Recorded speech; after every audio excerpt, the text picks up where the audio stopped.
మన మన తాండూరులో మనవరాళ్ళ గెలిచి ఇప్పటికి 2 సంవత్సరాల 9 నెలలు అవుతుంది. ఇందులో అభివృద్ధి ఎంతో మనవరాళ్ళ మనకు అభివృద్ధి ఎంతో చేశాడు. ఇందిరమ్మ ఇల్లు అంటే ప్రతి గ్రామానికి, ప్రతి టౌన్లో, ప్రతి వార్డులలో మొత్తం 3,500 ఇప్పటికే శాంక్షన్ అయ్యి ఆల్రెడీ ఇల్లు కట్టడం జరిగింది. మరి ఇప్పుడు ఇంకా 2వ విడతగా 2,000 ఇల్లు మనవరాళ్ళ మంజూరు చేయడానికి మళ్ళీ కంకణం కట్టుకున్నాడు. ఇంతవరకు ఏ ప్రభుత్వం చేయనిది మనవరాళ్ళ సీఎం గారు మన జిల్లానే కాబట్టి వారిని ఎంతో వారి దగ్గరికి వెళ్ళి మాట్లాడి అన్నగారు మనకు ఎన్నో అభివృద్ధి పనులు తీసుకొస్తున్నాడు.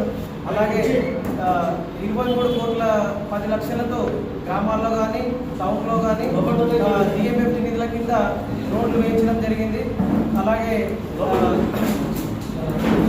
16 ఇప్పటి వరకు చిలకవాగు 16 కోట్ల పనులు పూర్తయినాయి. ఇంకా 30 కోట్లు మొన్ననే మళ్ళీ శాంక్షన్ 2వ విడతగా శాంక్షన్ చేయించడం జరిగింది. అవి కూడా తొందరలోనే పూర్తి కావడం జరుగుతుంది. అలాగే మనవరన్న చాలా అభివృద్ధి కార్యక్రమాలు చేపడుతున్నాడు.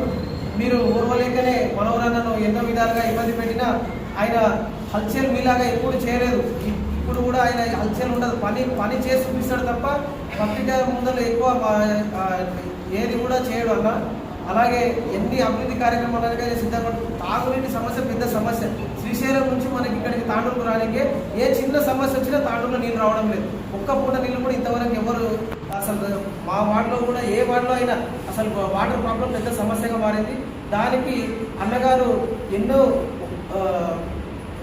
ఎన్నో కోట్లు తీసుకొని ఇప్పుడు మొన్న రీసెంట్గానే మళ్ళీ 110 కోట్లు తీసుకురావడం జరిగింది. దాన్ని 2-3 నెలల్లో పనులు పూర్తి చేసి తాండూరుకు 2 పూటల నీరు అందించడమే మనవరన్న ధ్యేయం. అది కంకణం కట్టుకొని ఈ 2-3 నెలల్లో తొందరగానే కంప్లీట్ చేసి తాండూరుకు 2 పూటల నీళ్ళు అందిస్తానని ఆల్రెడీ అన్న హామీ ఇచ్చాడు. ఈ 3 నెలల్లో పనులు కంప్లీట్ చేసి తాండూరుకు 2 పూటల నీళ్లు కూడా అందిస్తాడు. ఇంకా ఎన్నో అభివృద్ధి కార్యక్రమాలు చేపట్టి తాండూరును అభివృద్ధి దిశగా మార్చి ఆల్రెడీ అర్థమైంది. రోడ్లు తాండూరుకు ఇక్కడ మన బషీరాబాద్ నుంచి కరెంట్ బోర్డుకు కానీ అక్కడనే మన మైల్వార్కు కానీ రోడ్లు చూస్తే మీకు అర్థమవుతుంది అభివృద్ధి ఎంత జరిగిందో తాండూరుకు అనేది. ఇంకా ఏటీసీ సెంటర్ కూడా యువకులకు ఎంతో మేలు జరుగుతున్నది. ఇంతకుముందు యువకులను పట్టించుకునేది కాదు. అన్న ఏటీసీ సెంటర్ ఓపెన్ చేసాడు. దానివల్ల యువకులకు ఎంతోమంది ఉద్యోగాలు పొందే అవకాశం ఉంది. దీన్ని అందరూ గ్రహించాలని నేను కోరుకుంటున్నాను. ఎంత అభివృద్ధి జరుగుతుందో తాండూరులో. ఇంతటితో ముగిస్తున్నాను.